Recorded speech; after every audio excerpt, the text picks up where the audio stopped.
With a little bit of difference here, they are going to be doubling down and they are bringing the triple tank composition against FALCON Esports, whereas they are going to be sticking for something that still works for them. Will the momentum carry on for FALCON, or will RSG get that 1-1 to equalize the score? Ladies and gentlemen, welcome to the Land of Dawn for game number 2. FALCON takes on RSG. Okay, and as you can see here, it's going to be an early hook that connects onto 505 here. So just from the get-go, it's only been 30 seconds that we moved into the Land of Dawn, and already Naomi once again showing his dominance. Here we go again. I don't know how is this going to go down, but hopefully RSG, they have learned their lesson and adapted, because that opening hook just shows me otherwise right now. Yeah, it's getting really scary now, right? When you try, or you already know how he plays, and then he just invades your jungle like this. Level 1, Bray gets taken really low. He's forced to pop that shield unity, and now without that Lethal Wanderer, and now that he's forced out of his own jungle, 505 is going to be targeted. Ken does so much damage, forcing 505 to flicker. Miku be trying to look for the trade, but the hooks again just pin him down for Ken to pick up the kill. It's another first blood for FALCON. Oh, look at this pressure coming from FALCON. Wow. They're so confident. They know Naomi can mess up this Baxia play, and because of that, they switch up. Instead of focusing mid, they still do, but they add on the jungle. And look at this, the hooks coming in, just scaring them off, but now they have to back out, and Naomi, they need to make a run for it, and they actually will lose their life in this vicinity. Ken trying to make things work from the side of RSG, but it's not going to work out. That is going to be him down as well. 2-for-0 trade here for the moment, as it is going to be RSG coming out on top for this particular area. But what I wanted to mention is how good this Franco pick is, right?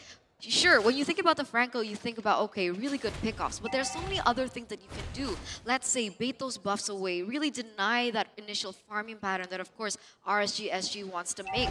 But now, those type of patterns have actually been starting to be read by the side of RSG, and they're trying to maneuver around this. Yeah, again, RSG really good at punishing these little mistakes. FALCON overextended just for a bit, and RSG were able to just pick up 2 kills for free. Now, RSG are first onto that turtle, but it seems like FALCON have recovered really well. They're going to go onto that turtle. 505, no shield. Bray looking for the shield unity play onto the flanks. Not getting it just yet, but the hook, just nearly dodged away from Bray. He's starting to get the jam. He's starting to get that pattern from Naomi when he throws the hooks.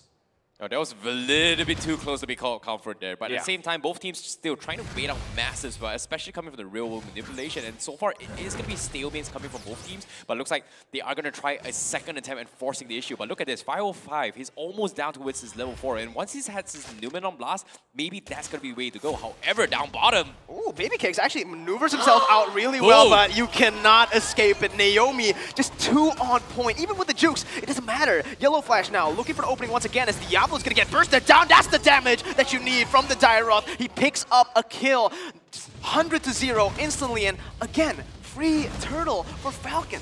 FALCON really showing their dominance in the sense that they are the ones setting that tempo. They are going in for those pickoffs. They're going in for those objectives. And RSG, they have not been able to formulate a kind of side plan to stave off the pressure that, of course, FALCON keeps on giving towards them. So now, 3 minutes in, with the lead that FALCON has adapted, what can we see from the items? This is a little bit interesting considering that Silent didn't opt to go for shoes. He actually opted for full damage all the way through, but considering that how well FALCON is actually doing in terms of a momentum shift, he doesn't really need a lot of support because there's just nobody ganking on towards his lane, and he's just opted to go for damage to just completely out DPS Babykicks. Yeah, it's very similar to my playstyle, right? Just don't go for boots, don't go for mobility, no defense, just offense. That's why I usually lose games. Obviously, that's not what they're trying to do. They're just using that to maybe just snowball earlier here in the game. But Bray looking for a punishment on the Justin, who's stepping a little bit too aggressively here. But again, he just pops that sprint. Easy walkout for him as Ken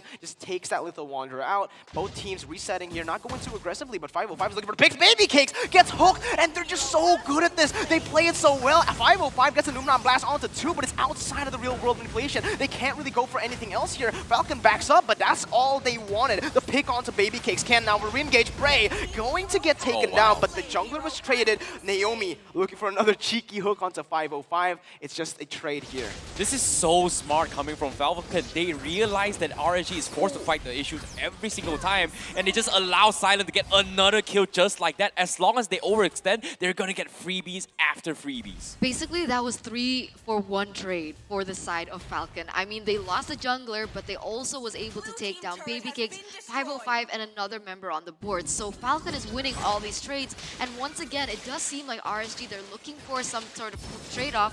Unfortunately, with the dominance that the Uranus can have to equalize in that EXP lane, the way that Diablo needs to play is that they need to be able to cross-focus, and it's very difficult to achieve. Now you see him, now you don't. 505 just disappears out of thin air there. But I do want to bring up this little thing. Falcon, they're so awkward in their positioning, right? They're always just awkward. You can't really just pin all of the 5 members down. They're always left, right, center, back, just everywhere, all across the map. They don't know where these people are positioning. Silent's always just invisible from the crowd. Yeah, I definitely agree. He positioned himself so far back to make sure that as long as Naomi sets up the hook, he is going to connect with those snipe shots. And because of that, he's getting free kills after free kills. And look at the damage that he's done so far. 15,000 as compared to the mages coming in from the rest of the teams. My God, Baby Cake's not having a fun time there. Look at it, where his position is at the bottom of the leaderboards below everyone else. He is sitting at a 0-2-0, and I'm curious, how far behind is he on the items? I mean, he is forced to rotate towards that top side, but once again... Naomi gets a hook onto Bray. It's going to be traded though. That's going to be Yellow Flash taken low, but the consecration with the sprint is enough to get him out of there. Falcon, once again, they're playing the strong side of the map. They're playing for that gold lane that has now shifted over to that top side. And RSG, instead of looking for trades, they're just trying to respond, trying to just face check, and they get punished every single time. Yellow Flash, he's unkillable at this point. Agreed. And as of yet, look at how Falcon is playing. They have no reason to be aggressive. All they gotta do is just wait for them to make a mistake. And every single time RSG makes a play, they are gonna turtle up and get freebies after freebies. And that's the beauty of what Franco does to you, right? You wanna get aggressive? Not really that aggressive. All you gotta do is just land that one nice hook, and it's pretty much over from the side of RSG.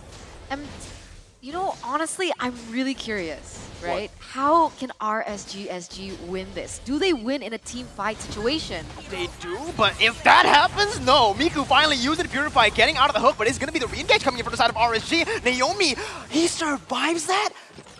I don't get it anymore, man. Falcon, they're positioning themselves so well, and they're calculating the damage coming through from the side of RSG to just not get punished by their over-aggressive movements at this point. Falcon picks up a free turret in the mid lane based on just...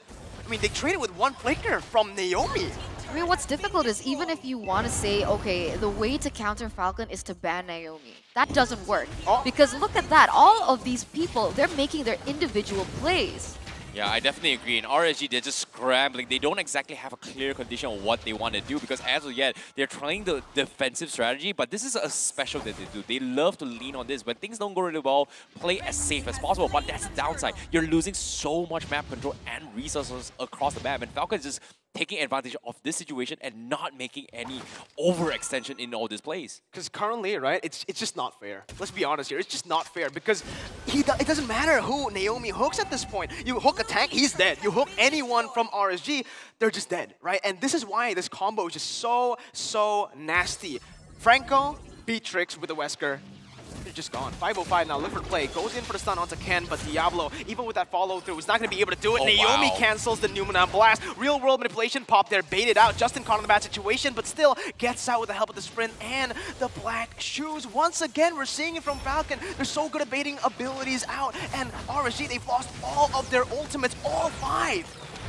Yeah, this is huge, and it's not over yet, but as of yet, Diablo is back to actually punish Justin, who's used up his black shoe, but he's only a mage. As long as Silent is alive, things are not going to be looking good. However, looks like Falcon, they're going to trade off tier 2 up top for a little bit more economy gains. Dude, that makes me feel a little bit better though, right? At least RSG was able to at least pick one member from the side of Falcon down, because the dominance displayed right now from Falcon is just so unfortunate to see for the side of RSG.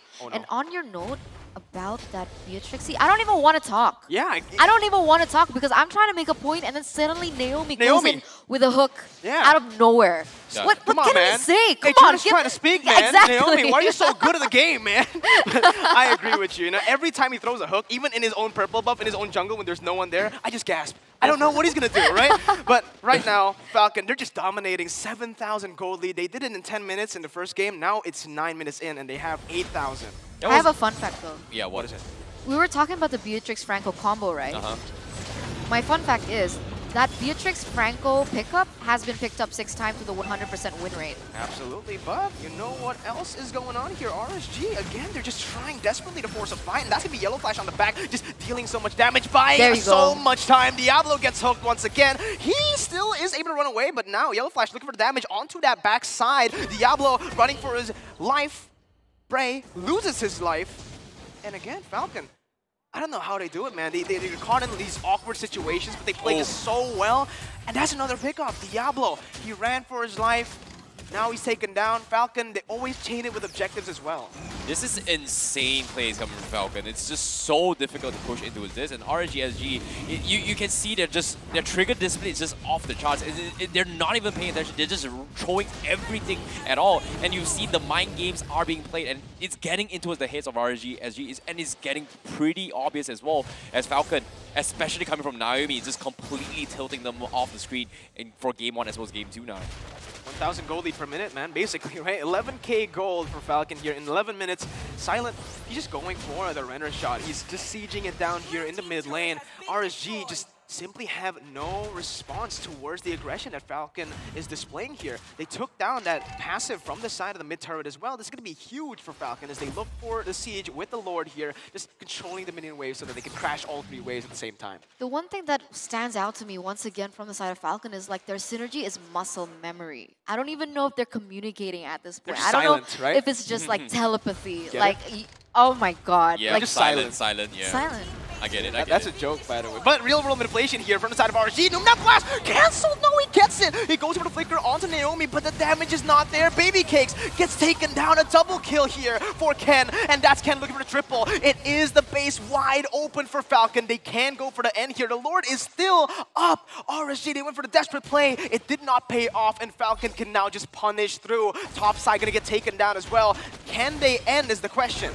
Yeah, it seems like they are in prime position to do so. It's all up to Megumi and Diablo. We've seen this have a deja vu from Game 1. They go for the desperate plays, but gets obliterated, and Falcon clips a clean 2-0 against RSG.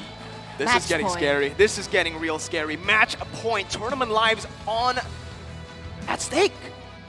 Falcon, it doesn't seem like a lower bracket match. Falcon, they're letting loose, you know? They're so loose. They're no more